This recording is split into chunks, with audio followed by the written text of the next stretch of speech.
Mi vida parecía perfecta hasta que mi hermana regresó de la Florida. Ahí comenzó el desastre. Mi esposo y ella decidieron que sería divertido traicionarme. ¿La sorpresa?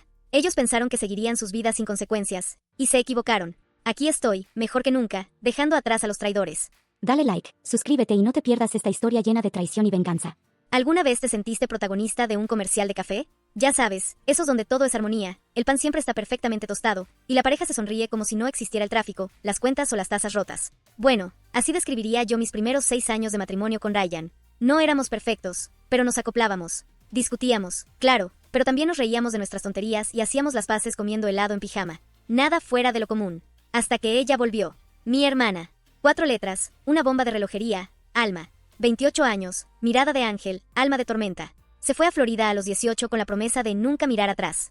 Y no lo hizo, hasta que lo hizo. Regresó hace 8 meses para empezar de nuevo, según dijo. Ah, claro, y también porque el tipo con el que vivía allá la dejó por su entrenadora personal. Muy original. Supongo que las tragedias amorosas corren en la familia. Ryan fue el primero en ofrecerle quedarse con nosotros. Solo mientras te estabilizas, Alma, aquí tienes tu casa, dijo él, con esa voz cálida que a mí me derretía, y que aparentemente también derrite conciencias ajenas. Yo asentí, sonreí, hice café. Como buena hermana mayor y esposa ejemplar. Los primeros días fueron tranquilos. Alma ayudaba en la casa, lavaba los trastes, contaba anécdotas absurdas de Florida y reía fuerte, como si el corazón no le pesara. Ryan, claro, se mostraba amable. Es tu hermana, hay que hacerla sentir bienvenida, me decía. Y yo, pues yo me lo creía. Porque en mi mundo, la lealtad familiar era algo sagrado. En el suyo, aparentemente, era negociable. Con el tiempo, Alma comenzó a quedarse más tiempo en casa, incluso cuando yo salía a trabajar. Ryan también empezó a trabajar desde casa más seguido. Pero, claro, yo no sospechaba nada. Porque soy estúpida. O mejor dicho, era. La primera señal llegó como un susurro fuera de lugar. Una noche, mientras bajaba a buscar agua, los escuché en la sala. No hablaban de nada en especial. Ella reía. Él también. Pero había algo en ese silencio entre palabra y palabra, como electricidad estática antes de la tormenta. Luego, algo que me heló el alma. Me hace sentir vivo otra vez, dijo Ryan. Me congelé. Tal vez hablaba de un recuerdo, pensé. Tal vez estaba recordando algo, o tal vez, no. Me obligué a seguir caminando como si no hubiera escuchado nada. Tomé el vaso de agua. Subí las escaleras. Y no dije nada. Porque en ese momento, todavía quería creer. Porque todavía no sabía que esa noche sería el principio del fin. Después de esa noche en la que escuché a Ryan decirle a mi hermana que lo hacía sentir vivo otra vez, me dije que no era lo que parecía. Claro que no. Seguro estaban hablando de algo simbólico, de una conversación profunda sobre el pasado, del clima, de sus traumas de infancia, yo qué sé. Porque cuando no quieres ver, cualquier excusa es suficiente. Me lavé el cerebro solita, con jabón de confianza ciega y suavizante de negación. Alma seguía en casa, cada día más cómoda. Empezó a usar mis batas. Las de seda. Sí, esas que yo guardaba para noches especiales y que ahora desfilaban por el pasillo como si fueran parte de un show privado. Pero según ella, era porque le recordaban a mamá. ¡Qué conveniente! Ryan también cambió. Se volvió más atento. Pero no conmigo, con ella. Le llevaba café a la cama. Café. A la cama. Y no a mí, su esposa de 6 años. No, a mi hermana, la recién llegada, la desamparada. La víctima de un desamor tropical. Y yo, la idiota con anillo en el dedo, tragándome el show completo. Y lo peor es que Alma jugaba muy bien su papel de inocente. Ay, hermana, Ryan es un amor. ¿Cómo le hiciste para que fuera tan detallista? Me decía con esa risa que suena como campanas, pero que, en mi caso, ya eran alarmas. Y yo, en vez de reaccionar, me culpaba. Pensaba, tal vez estoy celosa, tal vez estoy exagerando, tal vez necesito terapia o menos café. ¡Ja! Los días pasaban y mi casa ya no me pertenecía. Mi cocina era un desfile de carcajadas ajenas, mi sala un nido de complicidad sospechosa. Un día, llegué temprano del trabajo y los encontré viendo una película en el sofá. ¿Y sabes qué? Compartían una cobija. Una sola. Estaban tan pegados que pensé que era una escena romántica. Y lo era. Solo que yo no era parte de ella. Llegaste temprano, dijo Alma, fingiendo sorpresa, como si no hubiera forma de prever que las personas salen del trabajo antes a veces. Ryan se levantó rápido, torpe, con esa cara de la cagué, pero aún no sé si me cacharon. Me abrazó, me ofreció té. Yo dije que no. Fui al baño. Lloré 5 minutos. Me lavé la cara. Salí con una sonrisa fingida. La clásica. Esa noche, Ryan me dijo que deberíamos tomarnos unas vacaciones. Según él, lo necesitábamos. Que el estrés del trabajo nos estaba alejando. Que merecíamos reconectarnos. Conectarnos. El descaro es una especialidad gourmet de algunos hombres, ¿eh? Y como buena esposa desesperada por salvar lo que quedaba de su matrimonio, acepté. Planeamos un fin de semana en Valle de Bravo. Alma, por supuesto, se quedó en casa. No quiero estorbar, dijo ella, con una sonrisa de ángel caído. El viaje fue lindo. Ryan fue atento, cariñoso, casi perfecto. Volvimos a reír como antes. Me miraba con ternura, me abrazaba por las noches, cocinó para mí. Me sentí amada de nuevo.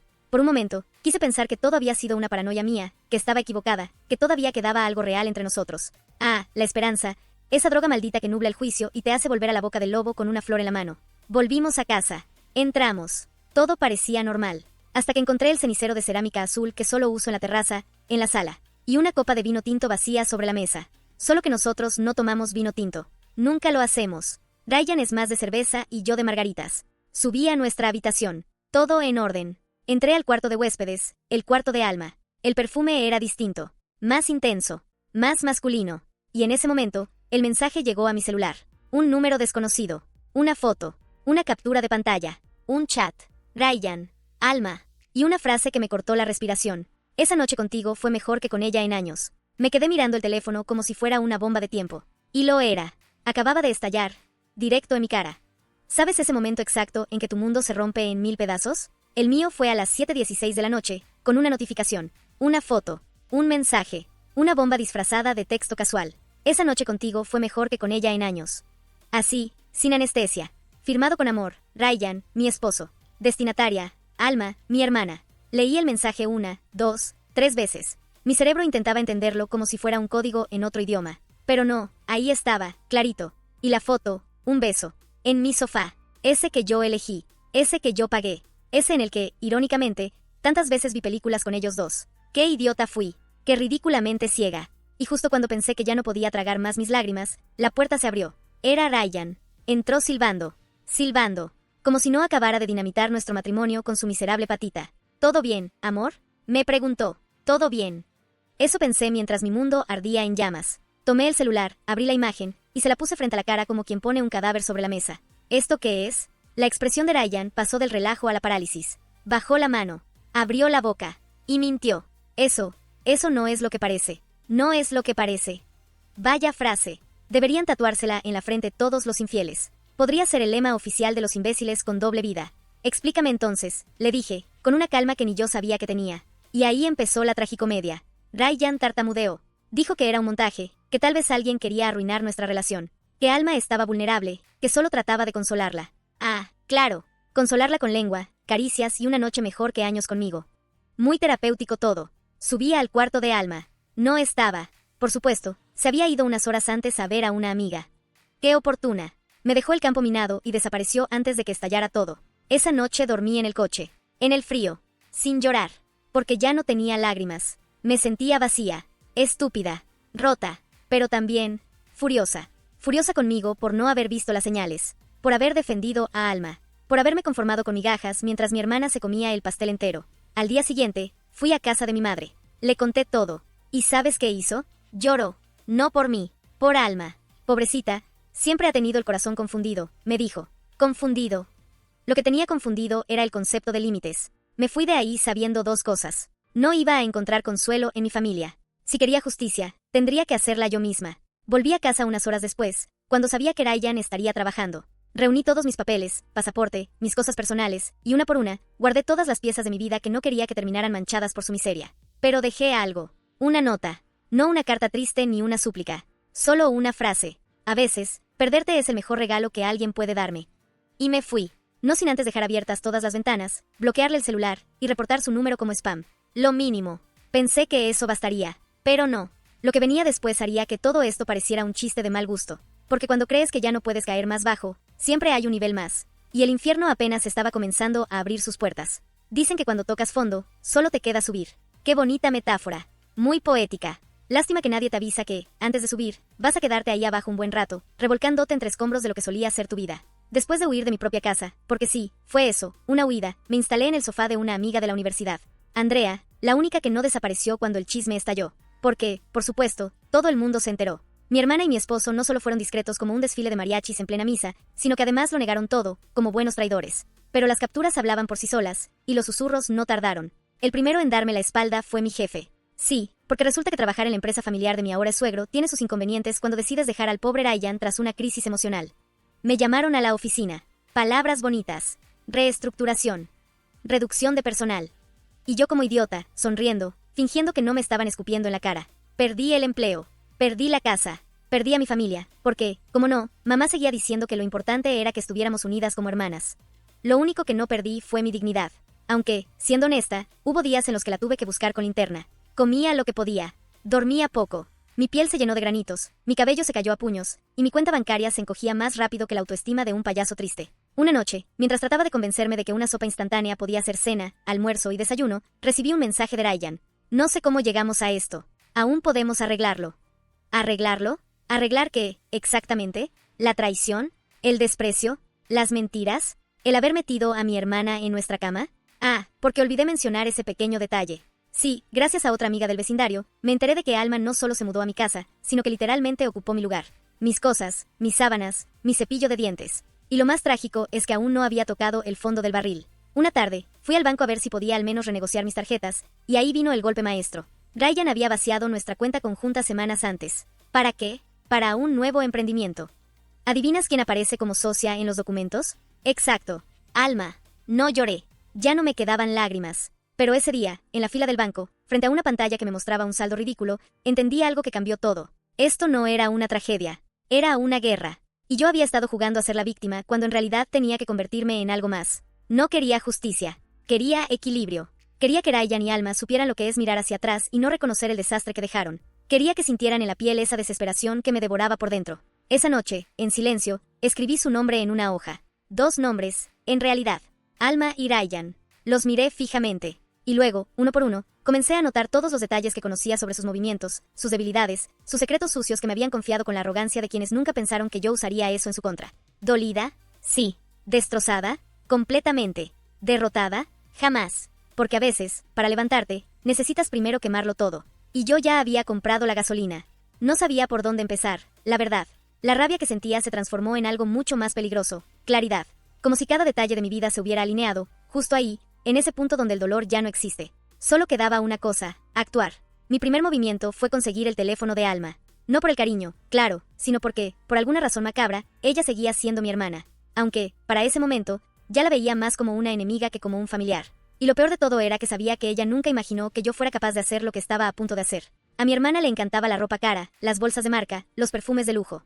¿Recuerdas lo que dije sobre su emprendimiento con Ryan? Bueno, yo sabía que algo no cuadraba. Unas semanas antes de la ruptura, me había contado, con su típico tono de confianza, que había recibido una propuesta de trabajo en el extranjero. ¿Quién no estaría feliz por ella, no? Claro, nadie se preguntó de dónde salía el dinero para una propuesta así. Pero yo sí lo hice. Y ahora lo sabía, la empresa de Ryan no solo estaba siendo financiada por él mismo. No. Ella era la socia principal, la que no solo movía las piezas, sino que manejaba la parte más jugosa del negocio, la interferencia en la vida ajena. Decidí seguir el rastro. Un par de llamadas estratégicas a algunas viejas conocidas de la universidad me dieron el primer indicio. Alma había empezado a dejarse ver en la misma ciudad donde Ryan tenía sus viajes de negocios. Esos viajes en los que, por supuesto, nunca me incluía. Lo curioso es que sus mujeres de confianza no solo me contaron lo que pasaba con ellos dos, sino que también me revelaron algo muy importante. Ryan había organizado una cena para presentar su futura esposa a su círculo de amigos más cercano. ¿Y quién iba a ser esa mujer, si no mi propia hermana? Ya sabía lo suficiente. La venganza comenzaba, y era mucho más estratégica de lo que cualquiera habría imaginado. No quería que la humillación fuera solo mía. Quería que ambos, mi hermana y mi esposo, se hundieran hasta el fondo, en el mismo charco de vergüenza en el que yo había estado. Quería que se pudrieran en su propio juego. Mi primer movimiento fue el siguiente. Me puse en contacto con un viejo amigo de Ryan, Javier. Lo conocí cuando estábamos casados, pero jamás pensé que, en algún momento, podría usarlo. Era un tipo astuto, con una ética flexible, y le debía un favor. Al principio, dudó, pero sabía que si quería vengarme, tendría que tomar medidas drásticas. Entonces le ofrecí un trato que no pudo rechazar, acceder a un pequeño informe confidencial que tenía sobre Ryan. Todo lo que necesitaba hacer era asegurarse de que Ryan y Alma estuvieran lo suficientemente distraídos para que yo pudiera moverme con libertad. Y el trato incluía, por supuesto, dinero. Mucho dinero. Lo que no sabían, ni Ryan ni Alma, era que Javier había estado investigando el emprendimiento de Ryan durante semanas. Y había descubierto algo que ellos nunca pensaron que alguien descubriría. El dinero de la empresa estaba siendo lavado. Y eso era un regalo del cielo para mí. Era la llave para derribarlos. Pero antes de seguir adelante, necesitaba más pruebas. Algo que los hundiera aún más. No quería solo destruir su relación. Quería destrozar la confianza entre ellos, que sintieran el peso de lo que hacían. Así que, con un par de llamadas discretas, me aseguré de que Ryan no pudiera ocultar sus viajes de negocios a nadie. Mientras él se creía el rey de todo esto, yo estaba moviendo las piezas como una pieza de ajedrez. Y ahora, el siguiente paso, hacerlo todo estallar en su cara. Esa noche, a las 3 de la mañana, envié el mensaje. Un simple "¿sigues pensando que nadie sabe lo que hiciste?", acompañado de una foto, una de esas fotos que jamás habría imaginado ver. Mi hermana, en el mismo hotel que Ryan había frecuentado durante los últimos viajes. las sábanas desordenadas, las botellas de champán y una sonrisa satisfecha en su cara, todo al alcance de mi dedo. La foto de una traición hecha para destruir. Cuando envié la foto, sabía que era solo una chispa. La llama ya había comenzado, y solo era cuestión de tiempo para que todo se incendiara. Pero aún necesitaba más. Quería asegurarme de que mi hermana y Ryan no solo sufrieran, sino que tuvieran que enfrentarse a las consecuencias de sus actos, sin escapatoria. Esta historia no iba a terminar en una conversación pasiva o un arrepentimiento barato. No. Esta historia iba a ser mi momento de justicia. Una semana después de enviar la foto, recibí una llamada de Javier. Había cumplido su parte del trato. Ryan y Alma estaban en una reunión con la junta de la empresa. No solo estaba comprometido con mi venganza, sino que había logrado infiltrarse en las cuentas de la empresa. Descubrió que había desvíos de dinero, inversiones ficticias, hasta pagos a consultores que no existían. Eso era todo lo que necesitaba. Con esas pruebas en la mano, decidí moverme. Al siguiente día, planeé una cena inocente. Los invité a mi casa a Ryan, a Alma y a un par de amigos cercanos de él. Sabía que, al principio, pensarían que era una invitación de reconciliación. ¡Qué ingenuos! Pero yo había armado todo. La mesa estaba perfectamente preparada, todo impecable. Yo misma había elegido los vinos y las luces, todo para mantener la ilusión de un encuentro amistoso. Solo que había un detallito. Mientras ellos se acomodaban, yo no hacía más que sonreír. La venganza nunca había sido tan dulce. Cuando se sentaron a la mesa, comencé a hablar. De manera tranquila, calmada, como si estuviera compartiendo una historia de familia. Pero no. Estaba sembrando las semillas de su ruina. Les mostré la foto de esa noche, la que había enviado días antes. Los vi ponerse pálidos, sabiendo que ya nada podía ocultarse. El miedo se hizo tangible en la sala. Lo siguiente fue aún mejor. Saqué un dossier con toda la información de las cuentas de la empresa que Javier había recopilado. Los desvíos, las transferencias ilegales, las pruebas de que mi hermana no solo había estado involucrada en el engaño con Ryan, sino que también había sido su socia en el robo de dinero. Los papeles volaron por la mesa, como una sentencia de muerte para su relación. Ryan intentó hablar, alegando que todo había sido un error. Alma, por su parte, intentaba defenderse, pero sabía que las palabras no iban a salvarla. Estaba atrapada. El edificio que habían construido sobre mentiras se desplomaba ante ellos. Lo que no sabían era que tenía una carta más. Un contacto de confianza me había enviado un mensaje anónimo a mi teléfono. Había grabado toda su conversación confidencial, la última vez que discutieron sobre su futuro juntos. En la grabación, Ryan le pedía a Alma que se deshiciera de mí y que todo fuera para siempre. Mientras ellos hablaban de mis defectos y de cómo se aprovecharían de mi dolor, no se daban cuenta de que alguien los escuchaba. La grabación fue lo último que necesitaban para hundirse aún más. Sabía que ellos no podían regresar a sus vidas como si nada hubiera pasado. La verdad estaba fuera, y lo que quedó de su relación fue un campo de ruina y desdén. El golpe final fue mío. Sin embargo, me aseguré de dejarles algo para recordar. Mientras se desmoronaban ante mis ojos, los miré directamente y les dije, ¿sabes qué? Lo que me duele no es que me hayas traicionado. Lo que me duele es que pensaste que lo ibas a hacer y quedarte con todo. Con una sonrisa irónica, tomé el teléfono y envié la grabación a todos sus amigos, a todos los involucrados en la empresa y a la prensa local. Ryan nunca volvió a levantar la cabeza, y Alma, bueno, ella ya no era bienvenida en ningún círculo. Al final, me liberé, liberada de todo el engaño, del dolor, de la humillación. Sabía que ya no dependía de ellos. Así que, ¿qué opinas? ¿Te parece que lo que hice fue justo? ¿O crees que fui demasiado lejos? Los invito a dejar sus opiniones en los comentarios. ¿Qué harías tú en mi lugar? ¿Es posible perdonar o la venganza es el único camino para salir de esta espiral de dolor? Déjame saber en los comentarios. Después de recibir tantos comentarios pidiendo una actualización sobre mi caso, decidí finalmente escribirles. La verdad es que no he vuelto a ver a mi ex ni a mi hermana desde aquel día. Cerré esa puerta de una vez por todas. Les pedí a mis amigos y familiares que no hablen de ellos frente a mí. Quiero olvidarlos por completo. Ellos me hicieron sufrir de maneras que nunca imaginé, y ya no quiero que su sombra esté presente en mi vida. Ahora, tengo mis días buenos y mis días malos, pero supongo que todos los tenemos, ¿no? He aprendido a seguir adelante, a cuidar de mí misma y a no dejar que el pasado me consuma. La venganza fue liberadora, pero el tiempo es lo que realmente me está ayudando a sanar. Gracias a todos los que me han apoyado y me han dejado sus mensajes. Estoy mejor, aunque la cicatriz siempre quedará. Si te gustó este contenido, no olvides darle like, comentar y compartir con tus amigos. Suscríbete al canal para estar al tanto de todas las novedades y no perder ninguna publicación. Agradecemos tu apoyo y esperamos verte en el próximo video.